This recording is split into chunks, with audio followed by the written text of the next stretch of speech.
లోకాన్ని చూసినా, లోకస్తులను చూసినా, లోకస్తుల మాట విన్నా, లోకస్తుల విమర్శలు విన్నా, ఎగసి పడుతున్నటువంటి మనుషుల యొక్క విమర్శలు విన్నా, నీ చుట్టూ ఉన్నవారు నీ గురించి మాట్లాడుతున్న తప్పుడు మాటలు విన్నా, నువ్వు అసాధ్యాన్ని సాధ్యపరచుకోలేవు, అమాంతంగా మునిగిపోతావు.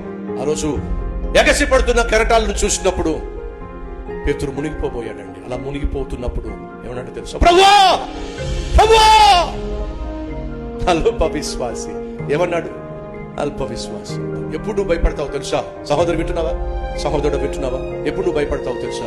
నీ కళ్ళు యేసు మీద కాకుండా లోకం వైపు తిరిగినప్పుడే నువ్వు భయపడతావు, భయపడి చేస్తావు. విశ్వాసమునకు కర్త, దానిని కొనసాగించు. యేసు వైపు నువ్వు చూస్తూ ఉన్నంత కాలం భయపడాల్సిన అవసరం లేదు.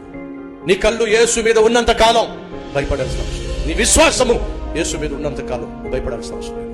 భయపడేవాడిగా ఉండదు.